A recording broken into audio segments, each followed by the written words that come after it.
All right, ready? Yep. All right. Uh, Now that we have our CSTP standard and we discussed your lesson plan, what kind of data would you like me to collect during your lesson? So I'd like to have you kind of watch, observe, see how often students are being positive or encouraging of each other. So if you could tally and maybe write down like what you heard from them or what you saw, maybe they're clapping or cheering, so that I can kind of evaluate how impactful the lesson is with trying to get students to work together and be encouraging and motivating. I can definitely do that, and just so I understand, the data that you want me to collect is you're pretty much asking me to tally any time a kid compliments another student, anytime they maybe they're cheering or just being positive in general, and then along with that, you want me to write down anything that is specific. So if one of your students is, hey, good job, student, whatever their name is, I'll make sure I write that down. And I'll probably just use a T chart to tally all the marks, and then in the bottom, I'll write down anything that is specifically positive. And we will reflect on all this data during our post observation meeting after the lesson. For this lesson, I know we kind of discussed it already, but what is your goal for this lesson? So my goal is for students to work on socialization skills, and so working together with others to be encouraging. And so I'm looking for them to discuss and strategize with each other in a polite and meaningful manner. So, and interacting well, behaving well, and interacting well. Everybody participating, not the shy ones sitting off to the side. I want them to, as a group, to include everybody. And the groups are small, so that kind of forces small groups. Yeah. Yeah, so teams of 3 or 4, and and that helps with kids feeling comfortable with in that small group setting. Absolutely. And when you say like a strategy, what kind of strategies are you expecting some of these students to maybe come up with?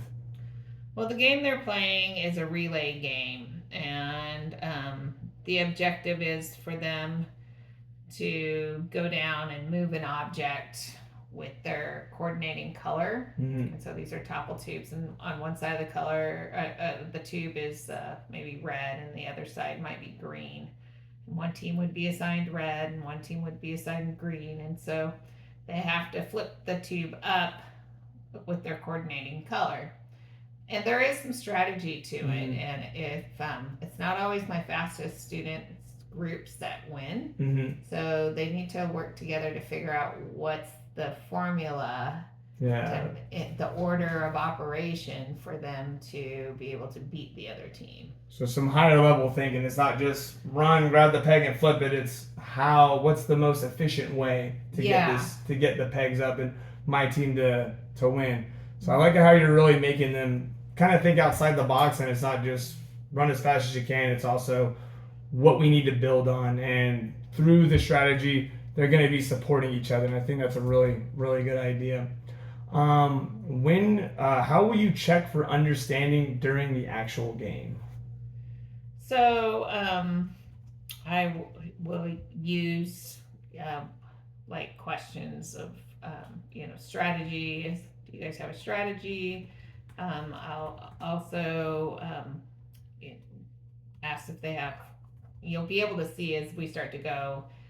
I'll do a demonstration at first, ask for questions so that the kids have a good understanding.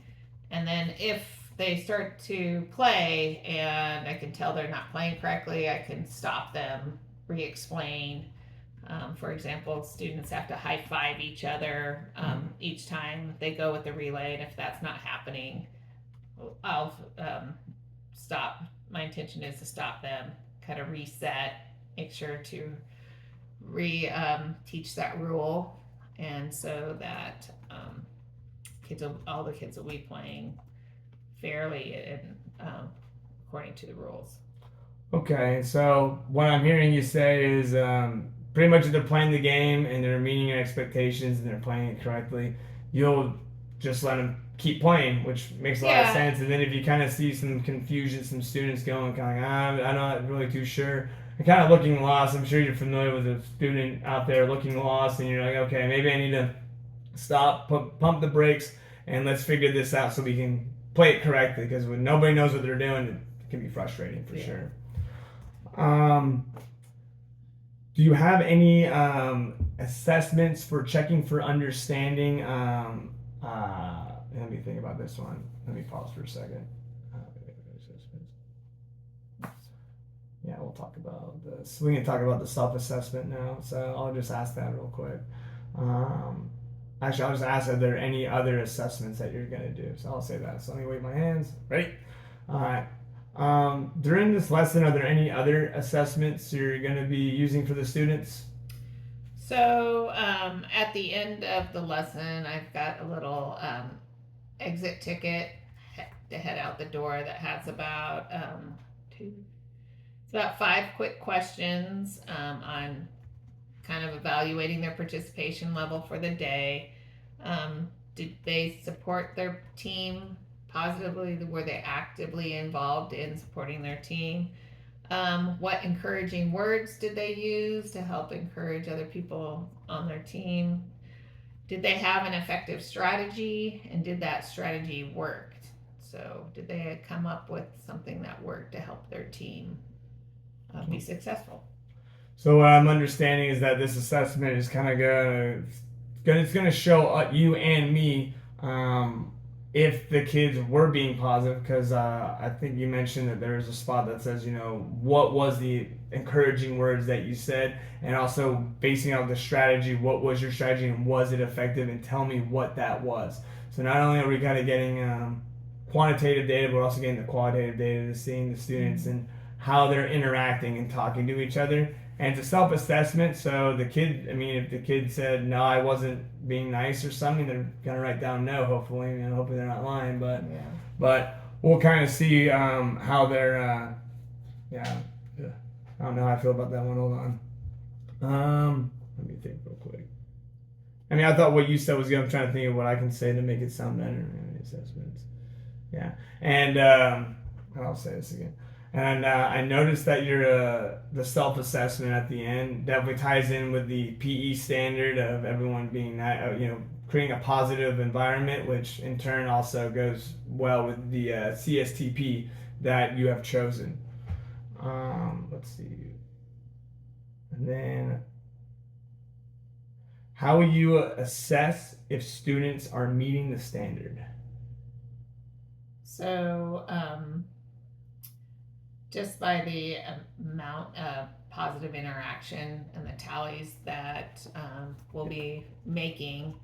So in the level of encouraging responses that we hear, I believe that would be the way to identify it. Also, the feedback from the ticket out the door will also give me some really good ideas on if things were working out as well as I thought, or I need to adjust something for the next time. Okay, so just let me get this clear. So pretty much we'll base off the successfulness of them meeting the standard by the amount of tallies we have for each positive interaction, and just from the feedback generated from each student on their self-assessment from the exit ticket. And then for the next time, what would you like to discuss next time we meet about this lesson? Well, I think after that you observe it, is there anything else that I could have done to promote more, positive interaction, more encouragement? Was there a good, flow of the lesson, and the level of that I met the objective. Mm-hmm. Okay, and I think I can definitely observe and see where we were strong and maybe where we need a little bit more work. So once again, let me understand what you're saying is, what can you do in your next lesson to promote more encouragement amongst the students and have everybody kind of participate and be. I'm trying to think of these words too now. Shoot, and have everybody get along and be positive and successful. And yeah, I think that's good enough. Oh yeah, yeah. I feel like I'm